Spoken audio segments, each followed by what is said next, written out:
Welcome back to Ron's Radio Corner.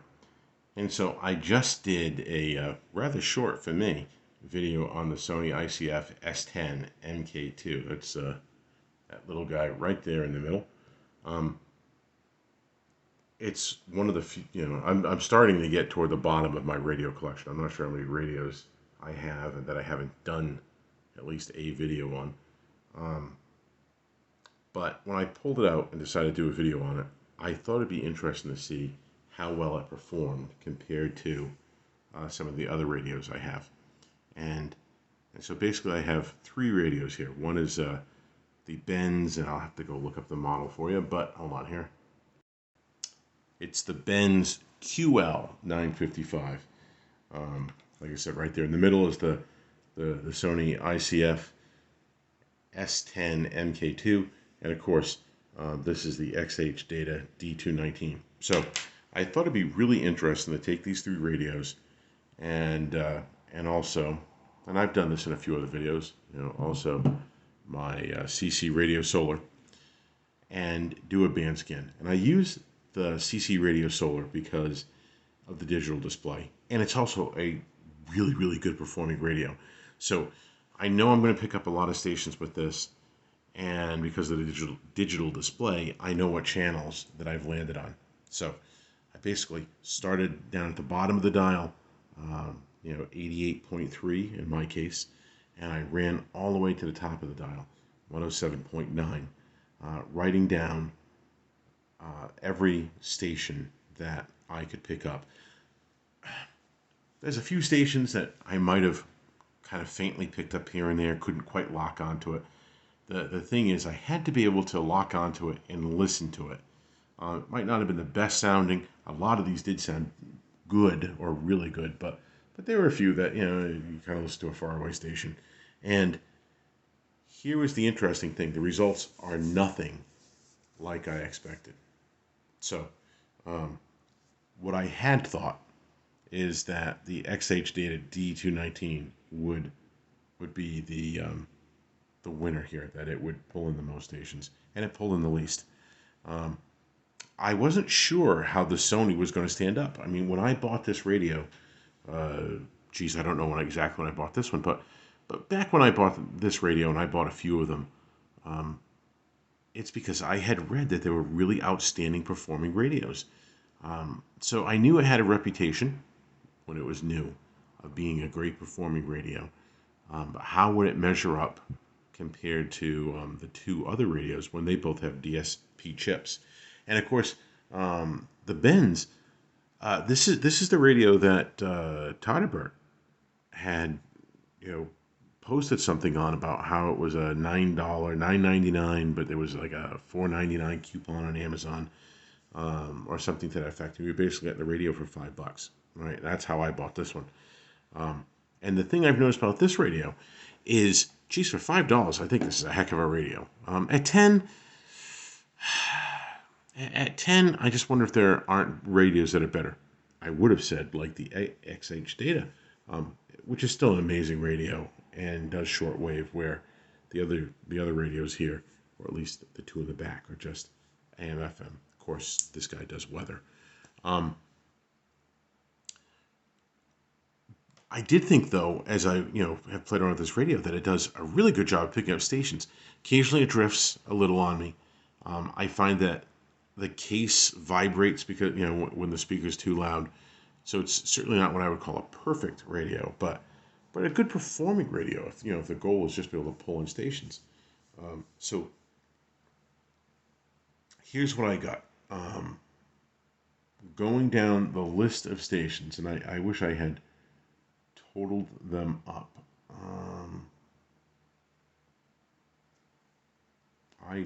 That might not be a problem. So in total, I pulled in about 36 different stations. Now, the interesting thing is that the C-Crane CC Radio Solar actually picked up maybe 4 or 5 stations that none of the other radios did. Although I'm pretty sure I picked up 1 or 2 stations that this did that the CC Radio Solar didn't.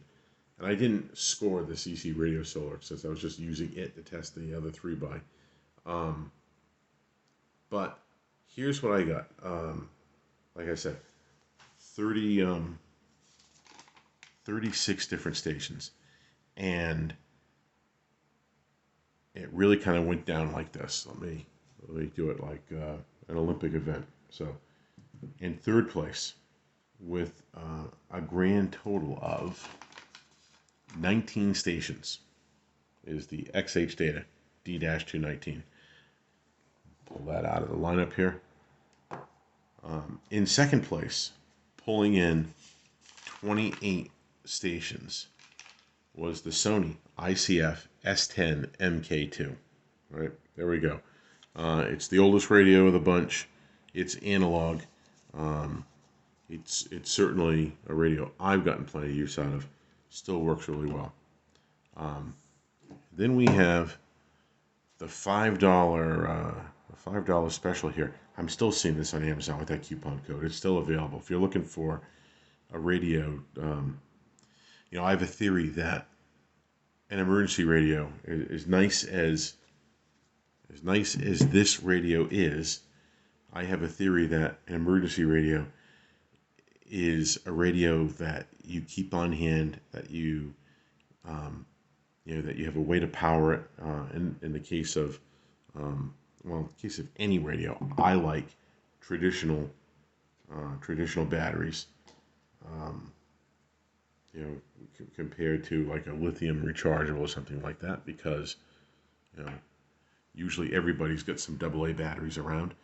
Keep a radio like this one in a drawer, in a Ziploc bag, with maybe a smaller little Ziploc bag in the same bag with with a handful of batteries to be able to power it by, and I think you're in good shape.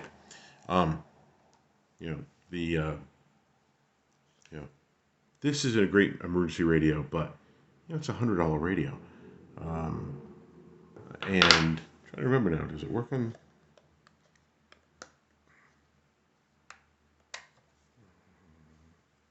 Trying to remember what type of batteries go in this. Okay, so you can power. It's got a replaceable rechargeable battery. Then you can use AA's as well. But it's a $100 radio, and it's not a radio that I would spend $100 on. Personally, I wouldn't stick it in a drawer. I like to use it. Something like this, I think you'd keep one in the glove box. I think you could keep it, in a some sort of emergency bag in the trunk of your car with some fresh batteries. You keep it in a kitchen drawer. You can keep one at the office, whatever you need to. 36 different stations. This picked up every one of them. There wasn't a single station I couldn't pick up on this. There were a few that drifted. There were a few that were really tough to pull in. Out of all the stations that that I pulled in tonight, I made notes for some of these radios. If I thought the reception was a little on the iffy side, but I was still getting it, I put a check this that I got it, but I put a down arrow to say it was kind of a bit poor, an up arrow if I thought it was better than the other ones. Usually most of them just got checks because they were all pretty even. There wasn't one that was pulling in fantastic when the other ones couldn't pull in at all. On the other radios, I have lots of zeros, sort of the Ghostbuster zero, the cross through. I just couldn't pick it up. Sometimes I made a little notation. I put that zero, but then I put I put an H. Like if I was holding the radio in my hand, I could get the channel, but if I put the radio down, I'd lose it. Not with this guy. This guy, like I said, not every channel came in crystal clear, but this one pulled in channels when the other ones wouldn't, and there wasn't a single channel that the other radios pulled in that this one didn't, because like I said, out of the 36, this picked up everything. So there was the surprise. I really expected that the XHData would be the one that would wow me here. I'll put that in the back. Kind of put them in for a second, third. I thought that XHData was going to be the one that would pull in the most channels. I was curious if the Sony or the Benss would come in better.